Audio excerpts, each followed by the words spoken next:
we will continue on with the WWE Hall of Fame Class of 2021. And this time, we're just going to crank all these out probably one day, hopefully.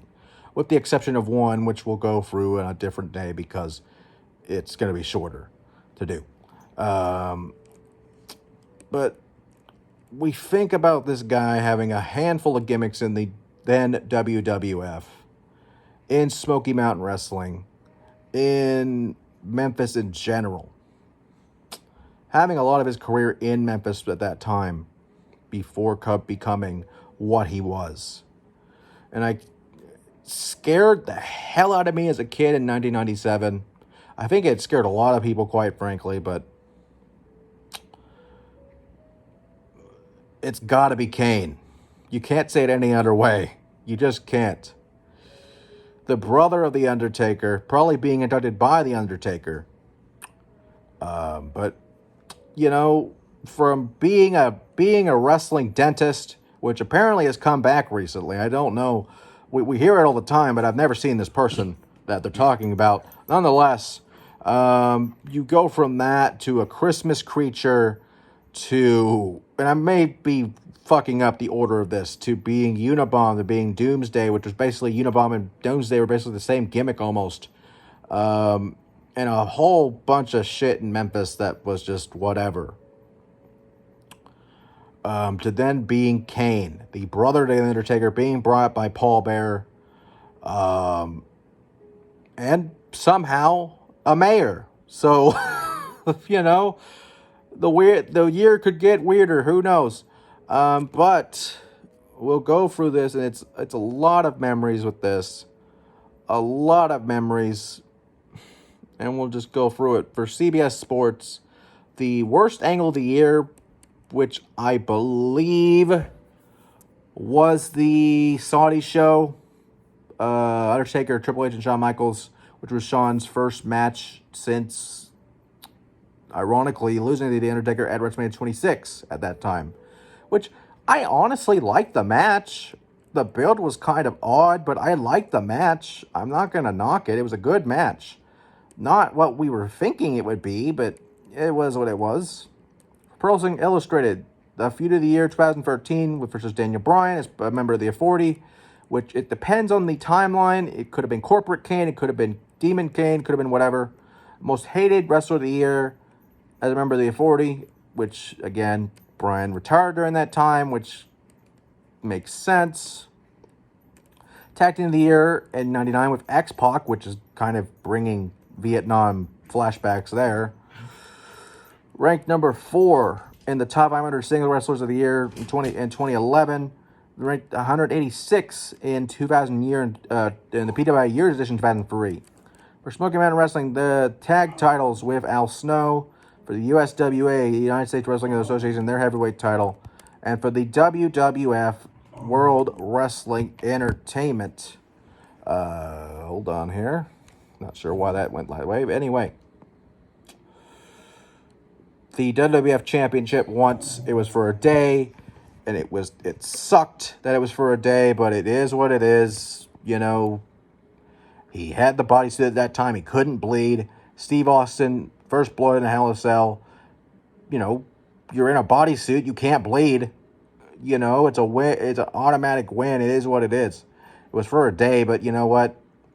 His world title reign lasted longer. That's what I accept more. World title, the World Heavyweight title one time, the ECW title one time, which was during WWE ECW, and that lasted longer, ironically, more than his WWF title reign. The WCW tag titles once with The Undertaker, which was during the Invasion, a 2-time WWF, WWE Intercontinental Champion, one-time Hardcore Champion, one-time 24/7 Champion as the goddamn mayor. The tag titles twice with Big Show and Daniel Bryan, which was the modern version. The WWF, WWE World Tag Titles 9 times.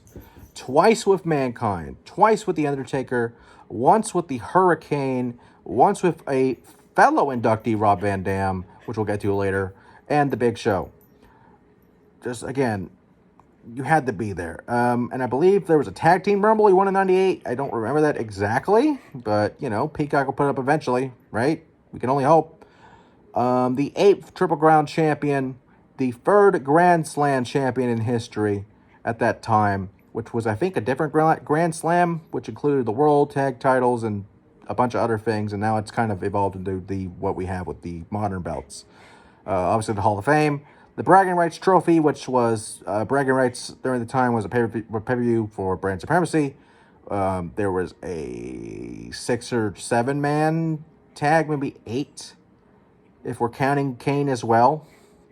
2, 3, 4, 5. Yeah, 7-man tag against Raw. The winner would get a trophy, and ultimately, ironically, Bragging Rights was the name of the show, so they won that trophy. A Money in the Bank winner in 2010, which he cashed in almost immediately after against Rey Mysterio for that world title. 2 Slammy Awards for the best family values for beating up Jack Swagger, which was, I think he beat up his father or his uncle or whatever. Years have blended together since this whole pandemic happened.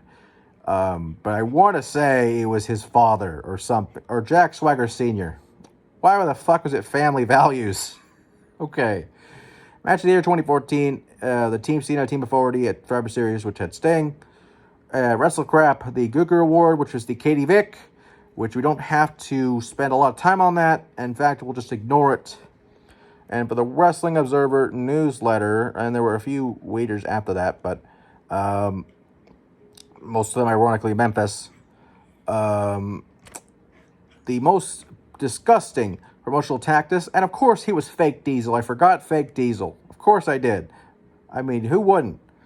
In 96, most disgusting promotional tactic for the Katie Vick thing. We will not go into that. In 2002, most disgusting promotional tactic, which was the Lita Baby thing, which, hey, we had Jane Snitsky punt a baby.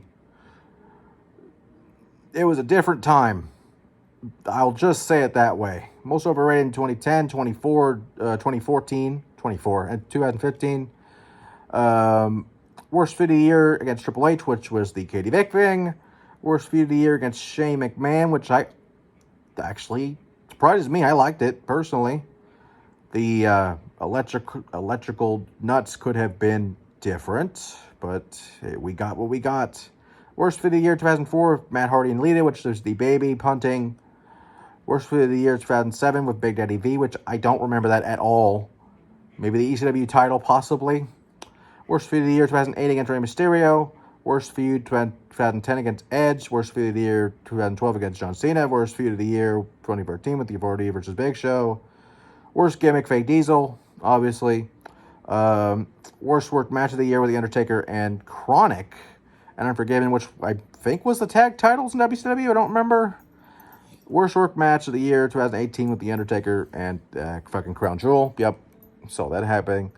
And a lot of these people have a lot of wagers going on. Of course, Memphis, Jerry Lawler, the USWA title against the Christmas Creature. The less we talk about that, the more better. Kane winning a mask versus mask match against Vader, which made no fucking sense.